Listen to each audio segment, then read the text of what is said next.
Hi friends, வணக்கம். இன்றைக்கி நம்ம ஹாப்பி லைஃப் சேனலில் என்ன பார்க்க போகிறோம் அப்படின்னா, பணம் சார் உளவியல், தி சைக்காலஜி ஆஃப் மணி, அதனுடைய ஃபஸ்ட்டு ஒரு முன்னுரை மாதிரி கொடுத்துருந்தாங்க. அதை நம்ம லாஸ்ட் வீடியோவில் அப்லோட் பண்ணியிருந்தோம். அதுக்கு நிறைய பேர் நிறைய சப்போர்ட் பண்ணியிருந்தீங்க. சிங்கப்பூர்லேருந்து, அப்புறம் யாழ்ப்பாணத்திலிருந்து அப்படின்னு எல்லாம் மெசேஜ் போட்டிருந்தீங்க. ரொம்ப ரொம்ப ரொம்ப சந்தோஷமாக இருக்குது. ஐ ஹோப் இதே மாதிரி தொடர்ந்து நம்ம சேனலை சப்போர்ட் பண்ணுவீங்க அப்படின்னு நம்புகிறேன். Like, comment, share and subscribe பண்ணி நம்ம சேனலை சப்போர்ட் பண்ணுங்கள். இன்றைக்கி பணம் சார் உளவியல் அந்த புத்தகத்தினுடைய முதல் அத்தியாயத்துக்குள்ளே அடி எடுத்து வைக்கிறோம். எவரும் அறிவிலி அல்லர். ஓகேவா? நான் ஒரு பிரச்சனையை குறித்து சொல்ல போகிறேன். உங்கள் பணத்தை நீங்கள் எப்படி கையாள்கிறீர்கள் என்பது குறித்த யோசனையும் மற்றவர்கள் அவருடைய பணத்தை எப்படி கையாள்கிறார் என்ற அனுமானமும் உங்களை ஓரளவுக்கு திருப்தி அளிக்க வைக்க முடியும். மக்கள் பணத்தின் மூலம் சில பைத்தியக்காரத்தனமான காரியங்களை செய்கிறார்கள். ஆனால் அவர்கள் பைத்தியக்காரர்கள் அல்லர். இதுதான் மையக்கருத்து. வெவ்வேறு விதமான வருமானத்தை கொண்ட, வெவ்வேறு வகையான கொள்கையுடைய, உலகின் வெவ்வேறு இடங்களில் வசித்த, வெவ்வேறு பொருளாதார சூழலில் வளர்ந்த, வெவ்வேறு வகையான சந்தை சூழலை எதிர்கொண்ட, வெவ்வேறு விதமான லாபங்களை பெற்ற, வெவ்வேறு அளவிலான அதிர்ஷ்டத்தை பெற்ற, பெற்றோர்களால் வளர்க்கப்பட்ட, வெவ்வேறு தலைமுறைகளை சேர்ந்த மக்கள் வெவ்வேறு விதமான படிப்பினையை பெறுகின்றனர். இதில் எவ்வளோ விஷயம் இருக்குது பாருங்கள். வருமானம், டிஃப்ரெண்ட்டான வருமானம், அவங்கவுங்களுடைய கொள்கை வேறு வேறு இருக்கலாம், வேறு வேறு இடத்துல வசிச்சிருக்கலாம், அவங்களுடைய பொருளாதார சூழல் வேறு வேறு மாதிரி இருக்கலாம், சந்தை சூழல் இருக்கலாம், லாபம் வேறு மாதிரி இருக்கலாம், அதிர்ஷ்டத்தைக்கூடிய பெற்றோர்களாக இருக்கலாம், அப்புறம் தலைமுறைகள், ஜென்ரேஷன் வேறையாக இருக்கலாம், அவங்களுடைய படிப்பினைகள் அப்படின்றதெல்லாம் ஒவ்வொன்றும் ஒவ்வொரு விதம் இருக்கு இல்லையா? ஸோ இந்த விதத்தை எல்லாம் குறிப்பிடுறாங்க.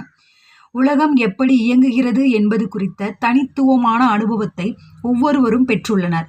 நீயாக கற்ற அனுபவித்த ஒன்று மற்றவர்களின் அனுபவத்தை விட மிகவும் ஆழமானதாக நீ உணர்கின்றாய். எனவே நீ, நான் எல்லோரும் பணம் குறித்த நமக்கேயான சில அனுமானங்களுடன் தான் வாழ்ந்து வருகின்றோம். அத்தகைய அனுமானம் கருத்தளவில் மனிதன் மிக பெரும் அளவில் வித்தியாசத்தை கொண்டதாகவே இருக்கிறது. உனக்கு இது பைத்தியக்காரத்தனமாக தெரிகிறதோ அது எனக்கு ஞானமாக கூட தெரியலாம்.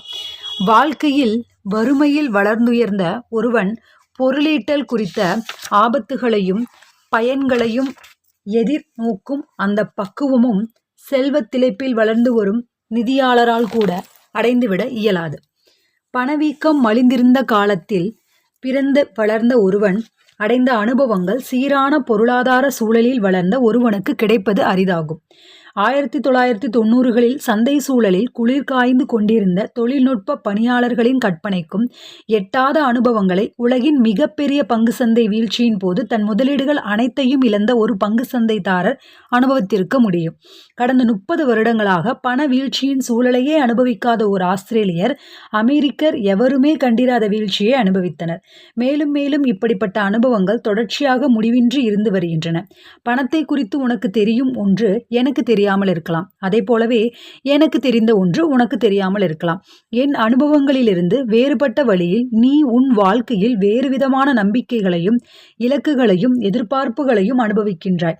இந்த வேறுபாடு நம்மில் ஒருவர் மற்றவரை விட புத்திசாலி என்பதனாலோ அல்லது பணம், பொருளீட்டல் குறித்த பல்வேறு தரவுகளை கொண்டதனாலோ அன்று. வெவ்வேறு வகையாகவும் ஒரு சேர நம்மை தூண்டுபவையாகவும் அமைந்த நம்முடைய வாழ்க்கையின் அனுபவங்களே இந்த வேறுபாட்டிற்கு காரணம். பொருளீட்டல் குறித்த உன்னுடைய தனிப்பட்ட அனுபவங்கள் உலகில் நடக்கும் அனுபவங்களில் 0.00000001% கூட இருக்கலாம். 80% உலகம் நீ எப்படி நினைக்கிறாயோ அப்படித்தான் நினைக்கிறது என்றே கூட இருக்கலாம். பண வீழ்ச்சியின் காரணம் குறித்தும் அது ஏன் ஏற்பட்டது என்பதை குறித்தும், அத்தகைய சூழல்களில் எவை முன்னுரிமை பெறுதல் வேண்டும் என்பது குறித்தும், அந்த அளவிற்கு நாம் ஆபத்துகளை எதிர்கொள்ளலாம் என்பது குறித்தும் இத்தகைய பல்வேறு தளங்களிலும் ஒத்த அறிவுடையவர்கள் கூட கருத்து வேற்றுமை கொண்டவர்களாகவும் இருக்கலாம்.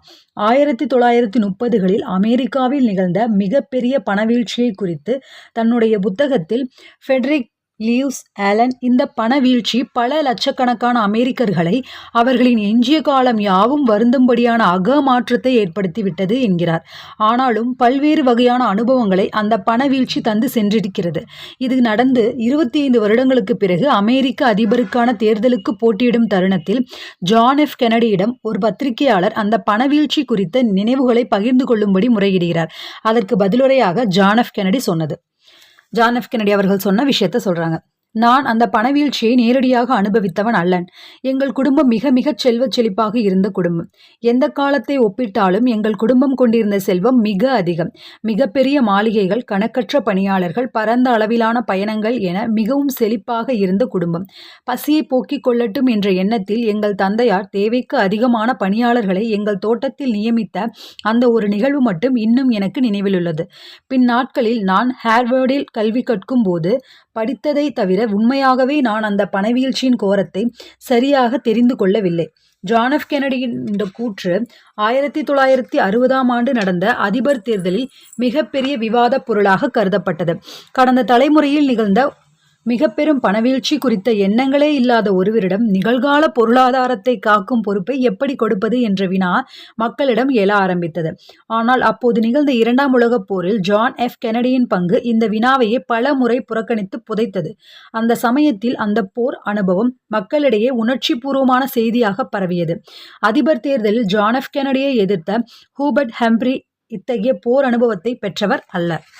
நடந்தேறிய வரலாறுகளை படித்துவிட்டு நீ எல்லாம் தெரிந்து கொண்டு விட்டதாக நினைத்து கொண்டிருக்கிறாய்.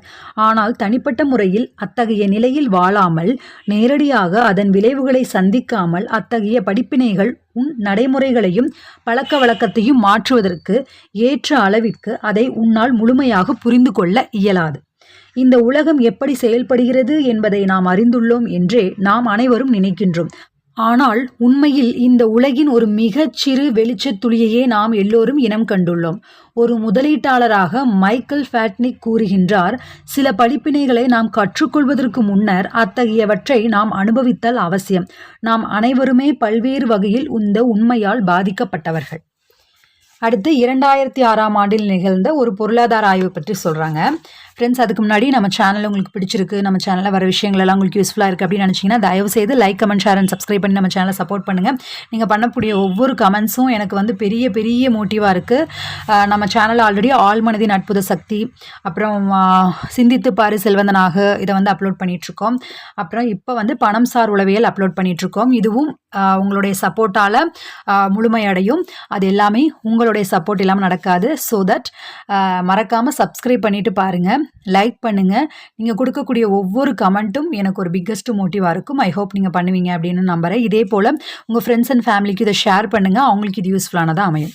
அப்புறம் இந்த புக்கை நீங்கள் பர்ச்சேஸ் பண்ணணும் அப்படின்னு நினச்சிங்கன்னா கீழே டிஸ்கிரிப்ஷனில் லிங்க் கொடுத்துருக்கேன். இது போக நம்மளுடைய சேனலில் வரக்கூடிய எல்லா புத்தகங்களினுடைய லிங்க்கும் கீழே டிஸ்கிரிப்ஷனில் கொடுத்துருக்கேன். அந்த லிங்கை டச் பண்ணி நீங்கள் இந்த புத்தகத்தை வந்து பர்ச்சேஸ் பண்ணிக்கலாம். ஓகேவா? ஓகே, இப்போ 2006ஆம் ஆண்டில் நடந்த அந்த நிகழ்வு என்ன அப்படின்றத பார்க்கலாம். 2006ஆம் ஆண்டில் தேசிய பொருளாதார ஆய்வுக் கழகத்தைச் சேர்ந்த பொருளாதார வல்லுநர்களான உல்ரிக் மல்மண்டியர், ஸ்டெஃபன் நேகல் ஆகியோர் கடந்த 50 ஆண்டுகளில் அமெரிக்காவின் நுகர்வோர் பொருளாதாரம் குறித்த தகவல்களை தோண்டி எடுத்து ஆராய்ந்தனர். இந்த ஆய்வு அமெரிக்கர்கள் தங்களிடம் உள்ள பணத்தை எப்படியெல்லாம் பயன்படுத்தினார்கள் என்பது குறித்த மிக தீர்க்கமான ஆய்வு ஆகும். பொதுவாக மக்கள் தங்களுடைய இலக்குகளை வைத்தும் அந்தந்த காலத்தில் நிலவும் முதலீட்டு திட்டங்களின் குணாதிசயங்களை வைத்தும் தங்களுடைய முதலீடு குறித்த முடிவுகளை எடுத்தல் வேண்டும். ஆனால் மக்கள் அப்படி செய்வதில்லை. மேற்சொன்ன இரு பொருளாதார வல்லுநர்களின் கண்டுபிடிப்பின்படி மக்களுடைய ஆயுட்கால முதலீடு குறித்த முடிவுகள் அனைத்தும் அவர்கள் தலைமுறையினரின் அனுபவங்களை ஒட்டியே பெரிதும் அமைந்துள்ளன. குறிப்பாக அவர்கள் இளமை காலத்து அனுபவங்களை ஒட்டியே அமைந்துள்ளன. குறிப்பாக நீங்கள் பணவீக்கம் அதிகமாக இருந்த காலத்தில் வளர்ந்தவர்கள் என்றால் நீங்கள் பிணைய பத்திரங்களில் குறைந்த அளவிலேயே முதலீடு செய்திருப்பீர்கள். அத்தகைய முதலீடு பணவீக்கம் குறைவாக இருந்தபோது வளர்ந்தவர் முதலீடு செய்த தொகையை விட குறைவாக இருக்கும். பங்குச்சந்தை உச்சத்தில் இருக்கும்போது வளர்ந்தவர் என்றால் உங்களது பணம் பெரும் அளவில் பங்குச்சந்தை முதலீட்டில் இருக்கும். அது பின்வந்த பங்குச்சந்தை நலிவுற்ற காலத்தில் பிறந்தவர்களின் முதலீட்டை விட அதிகமாக இருக்கும். பணவீக்கம் வீக்கத்தை பற்றி நமக்கு தெரிஞ்சிருந்தது அப்படின்னா இந்த விஷயங்கள் என்ன சொல்கிறாங்க அப்படின்றது உங்களுக்கு புரியும். மக்களினுடைய அந்த வாங்கும் தன்மை, அதை பொறுத்து அந்த பொருளாதார தன்மை அப்படின்றத வந்து நிர்ணயிக்கிறதா இதெல்லாம் சொல்லியிருக்காங்க. நான் வந்து ஆல்ரெடி லாஸ்ட் வீடியோவில் சொல்லியிருந்தேன், ஷேரில் இன்வெஸ்ட் பண்ணுங்கள் அப்படின்னு. கொஞ்சம் கொஞ்சமாக, அதாவது எல்லா அமௌண்ட்டையும் எடுத்துகிட்டு போய் ஒரே ஷேரில் இன்வெஸ்ட் பண்ணாமல் குறிப்பிட்ட அமௌண்ட்டு குறிப்பிட்ட ஒவ்வொரு ஷேரில் அப்படி வந்து நீங்கள் கொஞ்சம் கொஞ்சமாக மாற்றி இன்வெஸ்ட் பண்ணிங்க அப்படின்னா நம்மளால் லாபம் ஈட்ட முடியும். அதை பற்றி ஃபஸ்ட்டு தெரிஞ்சுக்கோங்க. பங்கு சந்தை பற்றி என்ன அப்படின்றத வந்து முழுமையாக தெரிஞ்சுக்கோங்க. முழுமையாக நம்மளால் பங்கு சந்தையை பற்றி தெரிய முடியாது, அறிந்து கொள்வது வந்து ரொம்ப கஷ்டம். ஸோ அதில் எப்படி என்ன விஷயம் என்ன ப்ராசஸ் அப்படின்றத மட்டுமா தெரிஞ்சுட்டு அதில் இன்வெஸ்ட் பண்ண பாருங்க. ஓகேவா? மேற்சொன்ன இரு பொருளாதார வல்லுநர்களின் கூற்று எங்களுடைய கண்டுபிடிப்பின்படி தனி நபர் முதலீட்டாளர்களின் ஆபத்தை எதிர்த்து முதலீடு செய்யும் துணிவு அவரவருடைய அனுபவங்களை பொறுத்தே அமைகின்றது. ஓகேவா? இதுதான் முடிவு. அவங்களுடைய அனுபவத்தை பொறுத்து தான் நம்ம இன்வெஸ்ட் பண்ணுறது எப்படி இல்லை பண்ணுறோமா இல்லை இன்னும் அதிகம் பண்ணுறோமா அப்படின்றது மாறுபடும். என்னதான் வேற யாராவது நமக்கு ஷேர் மார்க்கெட் பற்றி நான் சொல்லித்தரேன் அப்படின்னு சொல்லி டே டு டே லைஃப்பில் சொல்லி கொடுக்குறவங்களா இருந்தாலும் நம்மளுடைய அனுபவம் அப்படின்றது ஒன்று இருக்கு இல்லையா, அதுதான் அங்கே யூஸ் பண்ண முடியும். பொருளாதாரம் குறித்த அறிவாற்றலோ கல்வியோ நுட்பமோ அல்ல, மாறாக அவர்கள் எங்கே எப்படி பிறந்து வளர்ந்தார்களோ அந்த இடம் சார்ந்த அதிர்ஷ்டத்தை பொறுத்ததே. 2015ஆம் ஆண்டு தி ஃபினான்ஷியல் டைம்ஸ் பத்திரிகை பிரபலமான பிணையப்பத்திர முதலீட்டு வல்லுநரான பில் கிராஸ் என்பவரை நேர்காணல் கண்டு பிரசுரித்தது. அந்த நேர்காணலில் 10 வருடங்களுக்கு முன்னரோ அல்லது பின்னரோ பிறந்திருந்தால் கிராஸ் இன்று எப்படி உள்ளாரோ அதே நிலையில் அவர் இருந்திருக்க வாய்ப்பில்லை என்று அவரை ஒத்துக்கொண்டுள்ளார் என்று குறிப்பிடப்பட்டுள்ளது. கிராஸின் வளர்ச்சி வட்டி விகிதம் வீழ்ச்சியடைந்த தலைமுறையோடு ஏறக்குறைய மிகச் சரியாக பொருந்தியுள்ளது. இந்த நிலைமையையே பிணைய பத்திரங்களின் மதிப்பு வீழ்ச்சிக்கும் காரணமாகவும் அமைந்துவிட்டது. இத்தகைய நிலை நீங்கள் எதிர்கொள்ளும் வாய்ப்புகளை மட்டும் பாதிப்பதில்லை, மாறாக அத்தகைய வாய்ப்புகள் உங்களுக்கு கிடைக்கும் தருவாயில் நீங்கள் அது குறித்து நினைக்கும் போக்கையும் பாதிக்கும். கிராஸை பொறுத்தவரையில் பிணைய பத்திரங்கள் என்பவை பணம் செய்யும் எந்திரங்கள். பணவீக்கத்தின் தாக்கத்தை எதிர்கொண்டு வளர்ந்த அவருடைய தந்தையார் தலைமுறைக்கோ அவை பணத்தை எரிக்கும் ஆலைகளாக கருதப்பட்டிருக்கும். பணம் பொருளாதாரம் குறித்து மானுடம் அடைந்த அனுபவங்களின் வித்தியாசங்களை நாம் மிக குறைவு என்று மதிப்பிடலாகாது. மிக குறைவு என்று எண்ணுபவருக்கும் வித்தியாசங்கள் அதிகமே. உதாரணமாக பங்கு சந்தையை எடுத்துக்கொள்ளுங்கள்.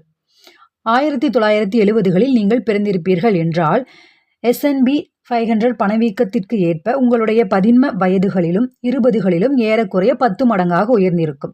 அது பிரமிக்க வைக்கும் அளவிற்கான லாபமாகும். நீங்கள் 1950இல் பிறந்தவர் என்றால் உங்களுடைய 10 வயதுகளிலும் 20களிலும் அத்தகைய மாற்றத்தை கண்டிருக்க மாட்டீர்கள். பிறந்த நாள் வேறுபட்டதன் காரணமாக வேறு காலத்தை சார்ந்த இரு சாரார் அவர்களது வாழ்வில் பங்கு சந்தை எப்படியானது என்பது குறித்த வெவ்வேறான கண்ணோட்டத்துடனும் வாழ நேர்ந்தது. வெவ்வேறு விதமான கருத்தோட்டத்துடனும் அவர்கள் வாழ நேர்ந்தது. பணச்சரிவும் அத்தகையதே. 1960களில் நீங்கள் அமெரிக்காவில் பிறந்திருப்பீர்கள் என்றால் அப்போது நிலவிய பணச்சரிவின் காரணமாக உங்களுடைய 10 வயதுகளிலும் 20களிலும் பங்குகளின் விலை 3 மடங்கை அடைந்திருக்கும். இது எக்ஸாம்பிளாக சொல்கிறாங்க. ஸோ நம்ம அந்த இடத்துல இருந்தால் எப்படி அப்படின்றத நீங்கள் திங்க் பண்ணி பார்த்துக்கோங்க. அப்பப்போ அந்த டைமிங்கை பொறுத்தும் இந்த ஷேரினுடைய பங்கு வீழ்ச்சி இதெல்லாம் இருக்குல்ல அப்படின்னு சொல்கிறாங்க. பங்குகளின் விலை 3 மடங்கை அடைந்திருக்கும். அதுவே அதிகம். அந்த வயதில் நீங்கள் பொருளாதாரம் குறித்த அடிப்படை அறிவை கற்றுக்கொண்டு இருந்திருப்பீர்கள். உங்களுடைய சம்பள காசோலைகள் முந்தைய காலத்தை விட சற்று குறைவான காலத்திலேயே கிடைத்திருக்கும். அதுவே நீங்கள் 1990களில் பிறந்திருப்பீர்கள் என்றால் உங்கள் வாழ்நாளில் குறைவான பணவீக்கம் நிலவிய காலம் அதுவாகத்தான் இருந்திருக்க வேண்டும் என்பதால் அதை குறித்து எண்ணமே உங்களுக்கு வந்திருக்காது. 2009ஆம் ஆண்டு நவம்பர் மாதத்தில் அமெரிக்காவின் தேசிய அளவிலான வேலைவாய்ப்பின்மை சதவிகிதம் ஏறக்குறைய 10 இருந்தது. ஆனால் உயர்நிலை பள்ளிப்படிப்பை முடித்த நிலையில் 16 வயதிலிருந்து 19 வயதிற்குள்ளான ஆப்பிரிக்க அமெரிக்க இன ஆடவரின் வேலைவாய்ப்பின்மை சதவிகிதம் 49 இருந்தது. அதுவே கல்லூரி படிப்பை முடித்த நிலையில் 45 வயதிற்கும் மேலான ககாஷியன் பென்ட்ரியன் வேலை வாய்ப்பின்மை சதவிகிதம் 4 இருந்தது. 2ஆம் உலகப் போரின் போது ஜெர்மனி, ஜப்பான் ஆகிய நாடுகளின் உள்நாட்டு பங்கு சந்தை முழுவதுமாக வீழ்ந்து கிடந்தன. அத்தனை பகுதிகளிலும் வெடிகுண்டு தாக்குதலால் பாதிப்படைந்திருந்தன. போர் முடிந்த தருவாயில் ஜெர்மன் நாட்டு நிலங்களிலிருந்து பெறப்பட்ட உணவுப் பொருட்கள் நாட்டின் அத்தனை ஜனத்தொகைக்கும் நாளொன்றுக்கும் 1000 கேலரி மட்டுமே கிடைக்கக்கூடிய நிலையில் இருந்தது. ஆனால் அதே காலத்தில் அமெரிக்காவின் பங்கு சந்தை 1945ஆம் ஆண்டின் இறுதியில் 1941ஆம் ஆண்டை விட 2 மடங்கு அதிகரித்த நிலையில் இருந்தது. தொடர்ந்து 20 ஆண்டுகளுக்கு அமெரிக்க பொருளாதாரம் வலிமையானதாகவே இருந்தது. மேற்குறிப்பிட்ட வேறு காலகட்டத்தின் வாழ்ந்த அமெரிக்கர்கள் அவர்களுடைய வாழ்க்கையில் பணவீக்கம் குறித்து ஒரே மாதிரியான மாறாத சிந்தனை உடையவர்களாக இருப்பார்கள் என்று யாருமே எதிர்பார்க்க முடியாது. பங்கு சந்தையும் வேலைவாய்ப்பின்மையும் கூட அப்படித்தான். பொதுவாக பணம் குறித்த பார்வையும் மாறாது இருந்திருக்கும் என்று எதிர்பார்க்க முடியாது. இத்தகைய காலகட்டங்களில் வாழ்ந்தோர் பொருளாதாரம் குறித்த தகவல்களுக்கு எதிராக ஒரே விதமான எதிர்வினைகளை ஆற்றுவார்கள் என்று யாரும் எதிர்பார்க்க இயலாது. ஒரே மாதிரியான லாபத்தையும் பயன்பாட்டையும் அவர்கள் இருவரும் அனுபவித்தார்கள் என்றும் யாரும் கூற இயலாது. ஒரே மூலத்திலிருந்து வரும் பொருளாதாரம் குறித்த ஆலோசனைகளை அவ்விரு குழுக்களும் சரி சமமாக மதித்து ஏற்பார்கள் என்றும் எவரும் நம்ப இயலாது. ஓகேவா? இது எல்லாமே அனுபவத்தை பொறுத்து தான் இருக்குது அப்படின்றத தான் திரும்ப சொல்கிறாங்க. ஓகேவா? உங்களுக்கு அது புரியும்னு நினைக்கிறேன். தயவு செய்து ஸ்கிப் பண்ணாமல் பாருங்கள். எல்லாமே நம்மளுக்கு இந்த பங்கு சந்தை பற்றி நாம் கற்றுக்கொள்வதற்கும் பண வீழ்ச்சி பண வீக்கம் இதை பற்றி நாம் தெரிந்து கொள்வதற்கும் நிறைய விஷயங்கள் இருக்கு இல்லையா? ஸோ தொடர்ந்து நம்ம இந்த வீடியோ பார்க்கணும். அதன் மூலியமாக தான் நம்ம நிறைய விஷயங்களை கற்றுக்கலாம். நாம் அனுபவித்து கற்றுக்கிறத விட இந்த மாதிரியான கேள்விப்பட்டும் சில விஷயங்களை நாம் கற்றுக்கொண்டும் நாம் அனுபவத்தில் அதை யூஸ் பண்ணலாம். நம்ம லைஃபுக்கும் அது யூஸ்ஃபுல்லாக இருக்கும். நடப்பதை குறித்தும் அதன் மதிப்பை குறித்தும் அடுத்து என்ன நடக்கப் போகிறது என்பதை குறித்தும் எதிர்காலத்திற்கான சரியான பாதை எது என்பதை குறித்தும் கருத்து ரீதியாக இவ்விரு குழுக்களும் சமரசமானவர்கள் என்று எவரும் நம்பத் தகுந்தது அன்று. பணம் குறித்து அவர்களுடைய பார்வை இரு வேறு உலகுகளில் உருவானது. அப்படியானால் பணம் குறித்து ஒரு குழுவினர் கருதும் போக்கு மூர்க்கத்தனமானது என்றால் மற்றொரு குழுவிற்கு அதுவே தெளிவான பார்வையாகவும் ஆகலாம். ஃபாக்ஸ்கான் என்ற தைவான் நாட்டு மின்னணு தொழில்நுட்ப நிறுவனத்தின் நடைமுறை குறித்த கட்டுரை ஒரு சில ஆண்டுகளுக்கு முன்னர் தி நியூயார்க் டைம்ஸ் நாளிதழில் வெளியானது. அதில் வெளியான நடைமுறை நிலைமைகள் மிகவும் கொடூரமானவை. வாசகர்கள் உண்மையான தாக்கமுற்றனர். ஆனால் ஒரு சீன பணியாளரின் மருமகன் அந்த கட்டுரைக்கு அனுப்பிய பதிலுரை மிகவும் எல்லோரையும் கவர்ந்தது.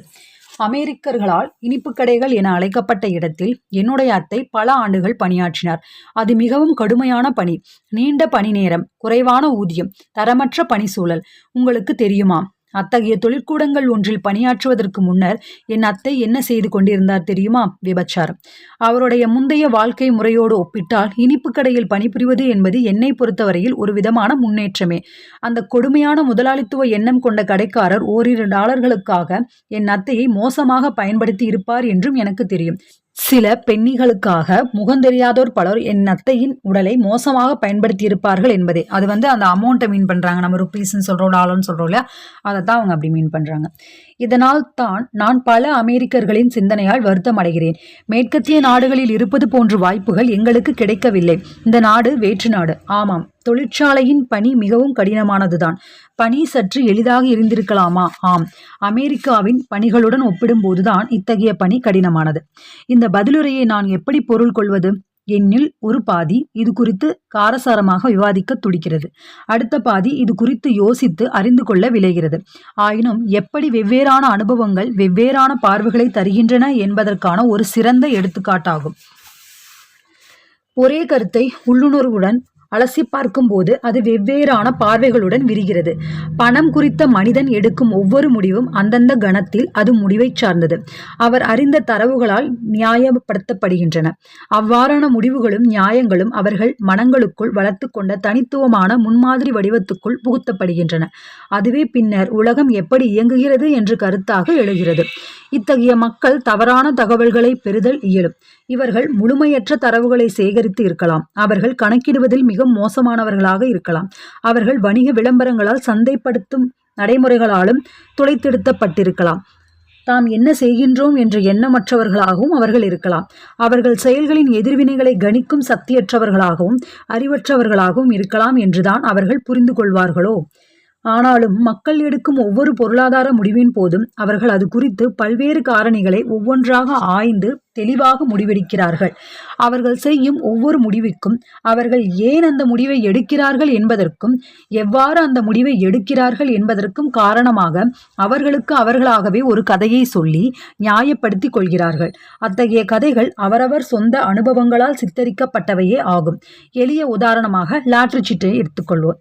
திரைப்படங்கள், வீடியோ கேம்கள், இசை விளையாட்டுகள், புத்தகங்கள் போன்றவைக்கு மொத்தமாக செலவு செய்வதை விட அதிகமாக அமெரிக்கர்கள் லாட்டரிக்காக செலவு செய்கிறார்கள்.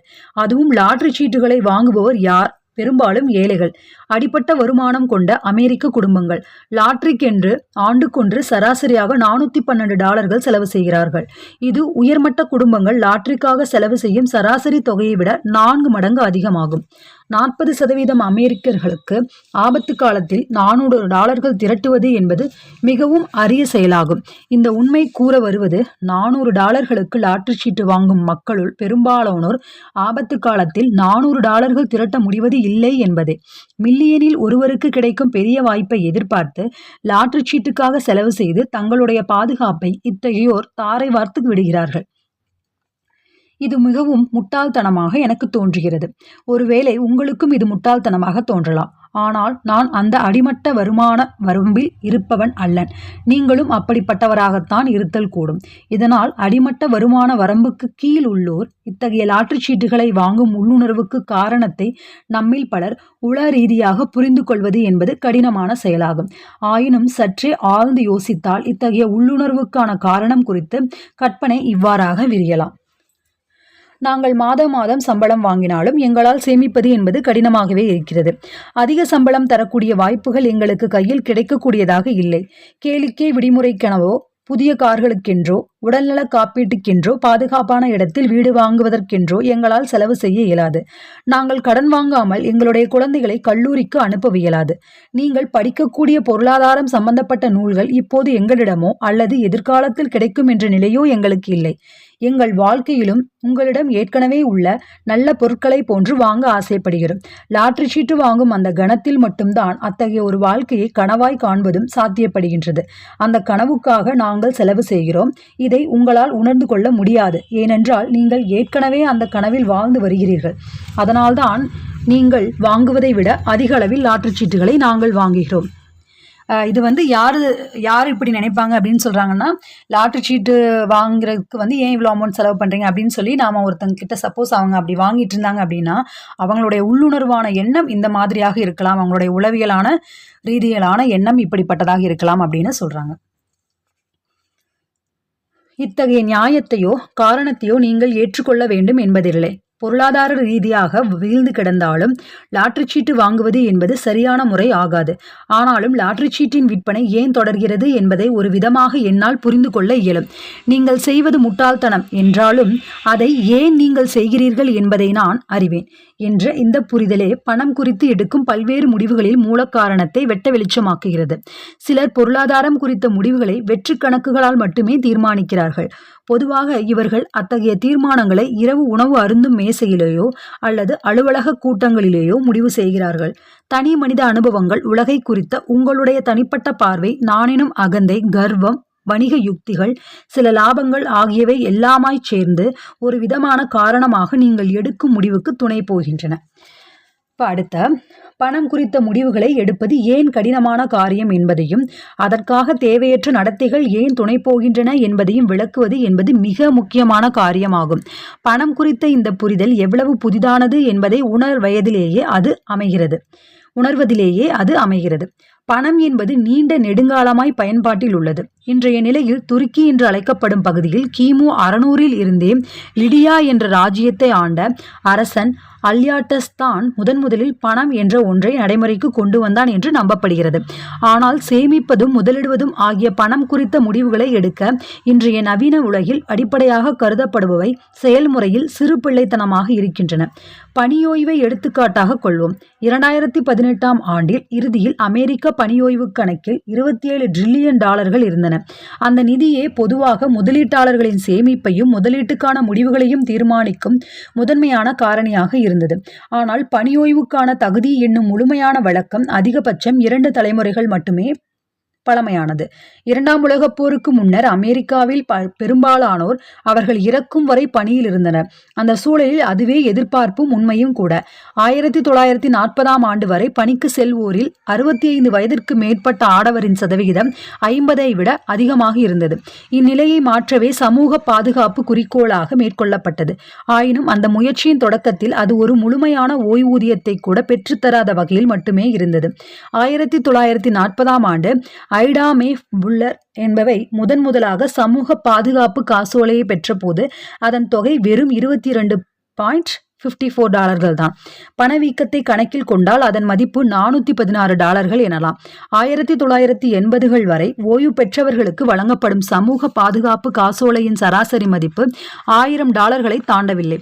இம்மதிப்பு பணவீக்கத்தை கணக்கில் கொண்ட மதிப்பு மக்கள் தொகை கணக்கெடுப்பு கழகத்தின் கணக்கெடுப்பின்படி 1960கள் வரை 65 வயதை கடந்த ஓய்வூதியம் பெறுபவர்களில் 1/4 வறுமையில்தான் வாழ்ந்தனர். ஆனால் ஒவ்வொருவருக்கும் தனிப்பட்ட முறையில் சொந்த ஓய்வு கால சேமிப்பு உள்ளது என்று பரவலான நம்பிக்கை ஒன்றிருக்கிறது. ஆனால் இது மிகைப்படுத்தப்பட்ட கருத்தாகும். ஃப்ரெண்ட்ஸ், தயவு செய்து like, comment, share and subscribe பண்ணி நம்ம சேனலை சப்போர்ட் பண்ணுங்கள். இந்த புக்கு உங்களுக்கு வேணும் அப்படின்னு நினச்சிங்கன்னா கீழே டிஸ்கிரிப்ஷனில் இருக்குது, அந்த லிங்கை டச் பண்ணி நீங்கள் இந்த புக்கை வந்து பர்ச்சேஸ் பண்ணி பயனடையலாம். ஓகே, நம்ம வந்து கண்டினியூ பண்ணலாம். பணியாளர்கள் நல ஆய்வுக் கழகம் இது குறித்து 1975இல் 65 வயது கடந்தோருள் 1/4 ஓய்வூதியம் மூலமாக வருவாய் இருந்தது என்கிறது.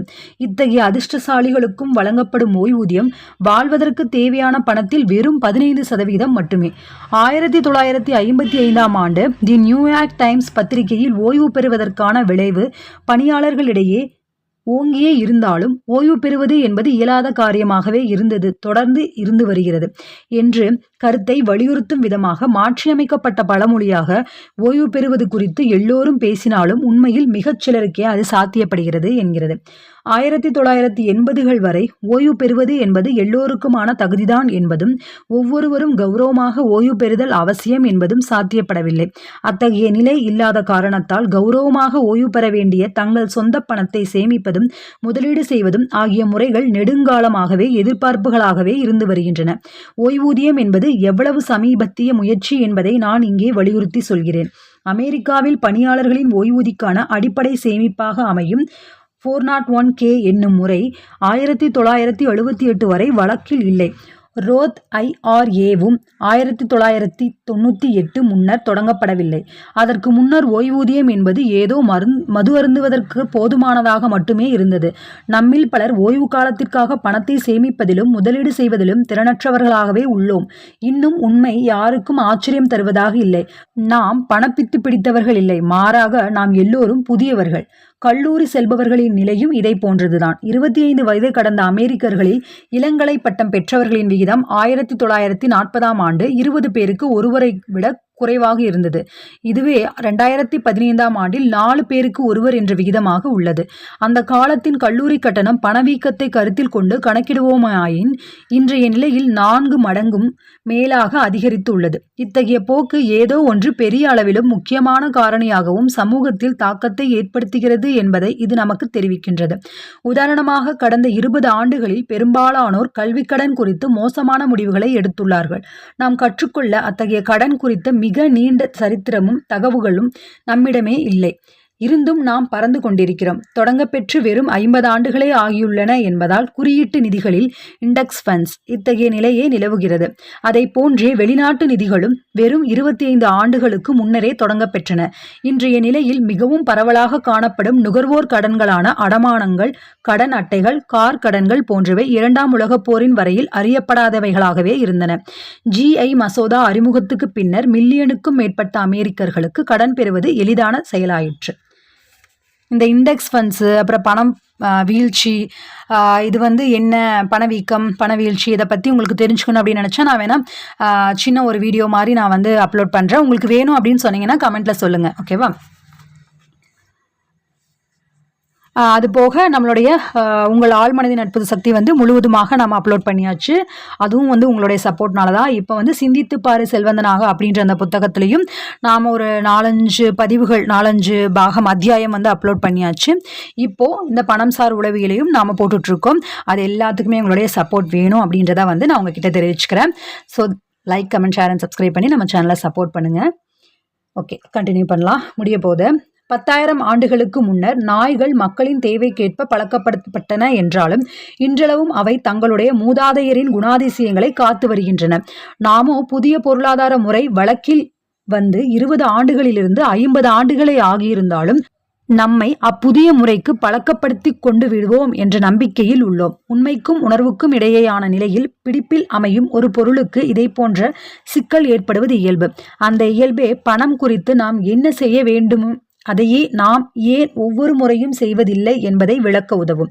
பணத்தை வைத்துக்கொண்டு பல்வேறு பைத்தியக்காரத்தனங்களை நாம் செய்து கொண்டிருக்கிறோம். அதற்கு காரணம் நாம் எல்லோருமே இந்த பண விளையாட்டுக்கு புதியவர்கள். உங்களுக்கு எது பைத்தியக்காரத்தனமாக தெரிகிறதோ அது எனக்கு அறிவுபூர்வமாக கூட இருக்கலாம். ஆனாலும் நாம் யாருமே பைத்தியக்காரர்கள் இல்லை. நாம் ஒவ்வொருவரும் தனித்துவமாக நாம் கண்ட அனுபவங்களின் அடிப்படையில் அந்த கணத்தில் எது நமக்கு அறிவுபூர்வமாக தெரிகிறதோ அந்த வகையில் முடிவுகளை எடுக்கின்றோம். எனக்கு வந்து வாழ்க்கை என்பது அந்தந்த நேரத்து நியாயம் அப்படின்னு சொல்லுவோம் இல்லையா? அந்த நம்ம பேசுறது அதுக்கு யாரு ஜெயமோகன் அவர்கள் சொன்னதுன்னு நினைக்கிறேன். எனக்கு சரியா ஞாபகம் இல்லை. எனக்கு திடீர்னு இப்போ இந்த லைனை படிக்கும்போது எனக்கு அப்படி தோணுது. இந்த பணத்துக்கும் இந்த விஷயம் பொருந்தும் அப்படின்றது. இப்போது பில்கேட்ஸ் எப்படி செல்வந்தரானார் என்ற கதையை நான் உங்களுக்கு சொல்ல இருக்கிறேன். அது வந்து அடுத்த பகுதியில் பார்க்கலாம். ஓகேவா? அடுத்த வீடியோவில் பில்கேட்ஸ் எப்படி பணக்காரர் ஆனார் அப்படின்ற நிறைய விஷயங்களை அந்த வீடியோவில் பார்க்கலாம். அது வரைக்கும் தயவுசெய்து நம்ம சேனலை சப்போர்ட் பண்ணுங்கள். Like, comment, share and subscribe பண்ணி நம்ம சேனலை சப்போர்ட் பண்ணுங்கள். தொடர்ந்து இந்த மாதிரியான வீடியோஸ் வேணும் அப்படின்னு நினைக்கிறீங்க அப்படின்னா தயவுசெய்து அதையும் கமெண்ட்டில் தெரியப்படுத்துங்க. உங்களுடைய சப்போர்ட்டையும் கருத்துக்களில் தெரியப்படுத்துங்க. அது எனக்கும் வந்து ஒரு பிக்கஸ்ட் மோட்டிவாக இருக்கும்.